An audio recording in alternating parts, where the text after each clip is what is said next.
It's lovely to be here. First of all, thank you for having me. I'm actually having a really joyful time at the moment because I've got the pleasure of kind of going around the country, being invited to places where people are really like doing amazing transformative work in their local communities or in their businesses, in their organisations, and kind of leaning into the world and are inviting me because they sort of feel like what I've tried to write sort of names something that they were doing and makes it feel more whole. And it's such a privilege, and it's giving me so much energy at a time when like it can feel like it when you just look at the headlines every day. You can feel like you're staring into the chasm, right? And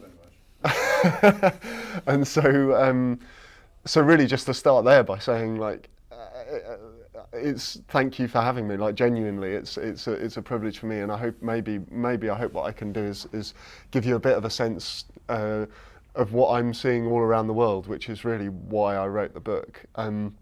So I thought what I would do as a bit of an opener, and then as you say, sort of get into conversation rather than me talk at you primarily, because that's not really the vibe, would be just to tell you like the story from the research for the book that really made the hairs on the back of my neck stand on end. Tell you the kind of the key, share the key kind of framework, and then just maybe offer a few reflections on where I think we're at in this kind of moment in time in sort of macro sense, and then just see where you guys want to take the conversation and whether I can be helpful or whether you start talking to each other and I become redundant entirely, which is all good if so. So to start with, the story that in the research for the book, like I say, made the hairs on the back of my neck stand on end was actually finding out what's been going on in Taiwan over the last decade. And the story starts back in 2012 when the Taiwanese government launched what they called the Economic Power-Up Plan. And they did it with a bunch of television adverts that said that one of which said something like, let's not waste time talking about policies and complicated things like that. We'll get on with growing the economy and you get on with your lives because we know that's what you want to do. Especially shush little people, just go shopping. Was the message, and this seemed to sort of go down all right to start with. But what was happening was a group of hackers, actually software developers, had started to organise, and what they did was they built parallel websites to government websites. This is the way it started, and on these websites, they allowed people to enable people to kind of upvote budget lines and comment on things, and they had downloadable kitchen table conversation menus and these sorts of things. So, and it was essentially like a kind of arts project to enable people to imagine what a different relationship between citizen and state might be. And beautifully, they called themselves Gov0 because all the URLs of these websites they built were .g0v.tw instead of .gov.tw. And they said they were forking the government, which is always quite fun because it's sort of almost swearing. And forking, like creating, is the technical term apparently for creating parallel websites. And so people started to use these things, particularly students started to use these things. And then but it wasn't massive, but there was some energy growing into it. And then 2 years passed, 2014 comes along, and the government tried to rush through a trade deal with mainland China under the banner of the Economic Power-Up Plan. At that point, a protest kicked off, and student-led protest, and Occupy-style protest. They occupied the parliament. And then the Gov0 gang got a broadband connection and started streaming on social media, and then it got picked up on broadcast media what the students were doing. And what they were doing was they were debating the clauses of the trade bill. They were doing government. They were giving it the scrutiny. And people started to see this, and as I say, it was shared on TV and broadcast media, and conversation started. And then the critical moment came. This pressure came on the Speaker of the Parliament to boot the protesters out. And I've interviewed loads of people around this because I was just like, the whole story is insane. And everyone I spoke to said, we all thought he was going to boot them out. And he didn't. What he did was he said, this is what democracy looks like. This is what this space is for. And in that moment, we'll come back to this, he kind of flipped the frame on the whole way the relationship between citizen and state was seen. And he promised the students, promised the protesters that the trade bill would get due scrutiny if they, he asked them to leave on the basis that would happen. So they left, and before they left, they cleaned the Parliament building from top to bottom in a lovely kind of beautiful touch. The trade bill got scrutiny, got thrown out. 6 months later, there were municipal elections all over the country, and candidates were elected from nowhere. Anyone who'd stood by the protesters was elected. Those who hadn't weren't. And in response to that, the central government invited one of the leaders of the hacker movement to become a mentor to a government minister. And they started to bring in some of the ways of working of GovZero into the workings of government. Right. Yeah. Wow. This is just the beginning. So that's this is 2014 still. Do it here. Yeah! We'll get to that. 2 years passed, things started. They started doing an annual presidential hackathon started, where a question was put to the population in line with one of the Sustainable Development Goals, and ideas sourced from amazing stuff started to happen, but just started. And then 2016 came along, and there was a presidential election, and power shifted, and the person who'd been invited to be a mentor became a minister. Hacker to mentor to minister in 4 years. And that person, Audrey Tang, was then the person who led Taiwan's COVID response when the pandemic hit. And Taiwan's COVID response was characterized by the 3 principles: fast, fun, and fair. I love your facial expressions are so rewarding. Can I just say that? I'm just going to talk to you. But to say that the fast, fun, and fair were the 3 principles of the Taiwan COVID response. And what they said, they did a whole series of things. The basic principle was the starting principle is that the people of this country are capable, creative creatures who want to contribute, and we don't know how to deal with this. This is a challenge we haven't seen before. We're going to share all the data. We're going to hold the question: how do we best deal with this as a nation? And they did all sorts of high-tech stuff, like they set up challenge prizes for people to build apps that would track PPE availability and these sorts of things. But they also did some very low-tech stuff. They set up a phone line where any citizen could ring in with ideas for how the country's response could be better, with a voicemail recorded by the president herself. Note. The lovely story, and the moment when I was like, "Are you please, is this for real?" Was a 6-year-old boy rang up, and he said, "The boys in my class don't want to wear their face masks because they're pink and they think that they're girly. So you need to do something to make pink face masks cool, and I think you should work with the baseball team." 3 days later, half the time on his baseball team, the president and the little boy were all on the national press conference, televised press conference, resplendent in their pink face masks. And this, by the way, also set off a wave of social media memeing along the lines of "pink is cool," like people sharing their their love of the Pink Panther and stuff like this. It's insane. But this, I tell that story, and by the way, just to cap it a little bit, I interviewed Audrey Tang, who's the hacker turned mentor turned minister, a few times, and I actually did a public interview with her recently as part of the Stronger Things conference that's on YouTube, and I think these guys can share it. And she blew my mind even more in that conversation. But the moment that all this sort of clunked into place was I said in the conversation, people of Taiwan must really trust the government for you to do this stuff. And her response was, we don't want people to trust the government. We want people to hold us to account. What we want, and what I devote my working life to, is government trusting people. and it just, like, that is, I think, the sort of the summary of this whole what this is all about, really. That kind of, and that notion that sat at the heart of that response, which is the underlying conception of people as being capable, creative, caring creatures who can and want to shape the world for the better, and therefore the role of organisations and governments being to open that opportunity.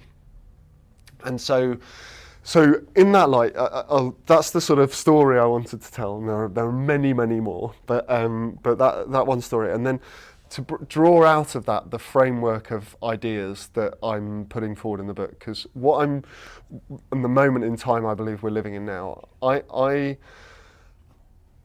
have sort of two fundamental kind of beliefs about humanity that I make the argument for in the book. The first is that we are, as I say, capable, creative, caring creatures. That we are citizens by nature. Is the argument.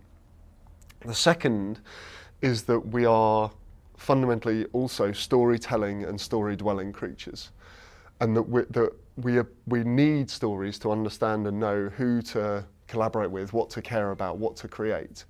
And then the set of ideas are rooted in this notion of story. So what are the stories that we have told through human history? What are the stories that have shaped our societies? And I think there are broadly, and this is by no means meant to be exhaustive, but there are broadly three. And the historical range of the book is almost as ambitious as the subtitle is Why the Key to Fixing Everything is All of Us. Like, it's very small in its ambition, but the historical range, I go back to King Sargon of Akkad in 2300 BC, but I also go back way further, right back to, I discovered this wonderful concept of campfire democracy in the literature that's coming out of deep archaeology at the moment. This idea of how we organised and how we made decisions. But the first story, so if we are citizens by nature, the first story that I want to talk about in that context is the subject story. Subject as in subjects of the king. And Sargon of Akkad was it was all there in him. And the subject story says the right thing to do is to keep your head down, do as you're told, get what you're given, on the basis that the God-given few who run society know best, and they will lead us to the best outcomes for society as a whole. All three stories, I think, are ideas about what's right because it will lead to the best. And so the first is that subject story. And the subject story is always attractive in times of chaos and uncertainty. The bargain of the subject story is protection in return for obedience, right? And that story, I think, was dominant for an awful long time in various different guises and with various centres, right up until the end of the 19th century, beginning of the 20th. And then, as a result of the rise of the Industrial Revolution, rise of the middle class, it just couldn't hold anymore, the idea that there were a few and the rest of us.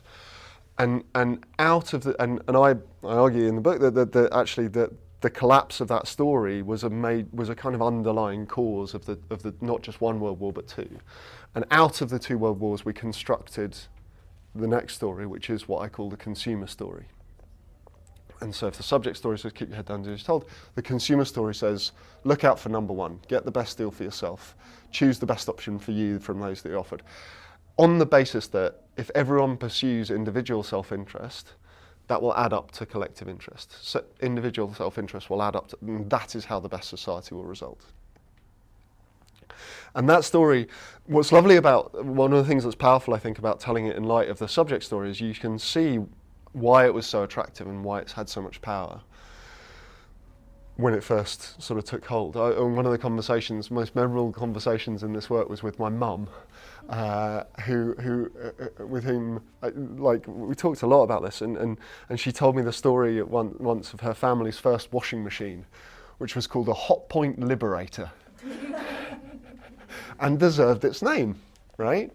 And yet, that bargain now of individual self-interest will add up to collective interest is now as broken as the subject story before it. And the moment in time I think we're living in now is one when the consumer story is breaking all around us. and I could talk about any aspect of society, but just the one that I think is most visible and most tangible is the idea that I think what we live in today is what I would call a consumer democracy, where our agency is limited to choosing between a very limited set of options that someone else offers, and where we're invited to make that decision on the basis of individual self-interest most of the time. But in that time, and that just doesn't function. And in that time, but in this moment, what's emerging everywhere is what I would call the citizen story. And in the citizen story, the right thing to do is to get involved, to share your ideas, energy and resources to the pursuit of the best outcomes for society as a whole, and to encourage others to do so, to invite that from everyone, on the basis that all of us are smarter than any of us, and that is how the best society will result, precisely by tapping into those ideas, energy and resources from all those sources. And Taiwan is the most beautiful example of that, I think, and this is a wonderful example of that. And Derby and the Museum of Making in Derby, where I was today, is a wonderful example of that. And the way the National Trust, it was one of the cases somewhere I worked for a fair while, is a wonderful example of that. And yet the challenge in this moment in time is how do we step into that, and what would it really take for that to happen? And so. And a lot of times, I feel like it's a bit different in this room, to be honest. The energy feels more kind of, yeah. But one of something I'm hearing a fair bit is like, but these systems and stories are so entrenched. And I think as a sort of closing bit for my opening bit, as it were, I wanted to just the moment when I really committed to writing the book, and by the way, the work in these ideas come my journey, horrendous phrase, started out actually working in the advertising industry for someone who's become a pretty entrenched critic of the idea of people as consumers, but moved through a really dark phase of really coming to a point of really disliking myself and then trying to find a question I could believe in more, and founding an organisation called the Citizenship Project, which is about trying to use those skills to involve people in the world as citizens, not just sell them stuff. But the moment, and I'd sort of played with writing, and I sort of, until COVID hit, I sort of saw this subject consumer citizen thing as a broad historical shift, and one that was sort of gradually happening and bubbling. And then COVID hit, and I saw it like, boom, all here at once, I think. All those three stories really live. And the day I decided to write the book was the day that the message changed in this country. If people remember when the first message was stay home, protect the NHS, save lives, right? And that I would describe as classic subject story message, protection in return for obedience. We will protect. COVID was an invisible mugger. You remember all that? But that wasn't what was happening. Everywhere around the country, there were street WhatsApp groups and mutual aid groups, right? And do you remember the NHS First Responder Scheme? This thing that was built for 250,000 people to sign up in 3 weeks, and 750,000 signed up in 48 hours and crashed it. And by the way, as a little aside, the Homes for Ukrainian website, when that was set up, they built that for 40,000 people, I think, to sign up in 3 weeks, and 130,000 signed up in 24 hours and crashed that. And then someone who's a Guardian journalist tweeted, incredible generosity. And I was like, it's not incredible. It's just like, what, 2 years ago? It happens every time. But sorry, the distraction. Back into that moment. That's what we were doing was the citizen story. That's because that's who we are. We were doing the narrative. The people were creating the narrative. We were creating the narrative, exactly, and yet it couldn't be seen. It was, for some reason, it wasn't visible. I know. I noticed that. It really was irritating. Media, just on about the terribleness of the Exactly. You will all be afraid. Be very afraid. And none of what people were doing. These people are wrong and those people are wrong. Well, nobody could actually be right. They just had to make decisions. Because it couldn't be seen, the story that came back was the consumer story, and that's what Stay Alert was. Individual responsibility, look after number one, look after yourself. Councils go back to providing services, individuals go back to your lives. And the thing is that I see that moment as, like, remember the Speaker of the Taiwanese Parliament and how unlikely that was. Like that, it was a sliding doors moment, these things, and that was one of them as well here. Like, imagine what might have happened if the change in message has been to let's do this, and they'd set up the phone line where we could ring in, and they'd funded the councils to learn from each other, and I know it can sort of sound massively unlikely, but it could have happened actually. It was in many ways no less likely than Speaker Wang doing what he did in Taiwan. Why did it happen here? I think because they couldn't see it. People couldn't see it, or the government. Well, both. Both. Yeah. And in many ways, like, the result of that for me is that the work in this time is that we have to make it more visible, and that means places like this, and it means putting it together and showing what it is, and in all humility, like the idea of writing the book was to go, like, there is another option. There is a thing that we can see, make it more visible, make it more possible to step into. And so I'm going to shut up, but I think the last thing I would say is there will be more of those moments, right?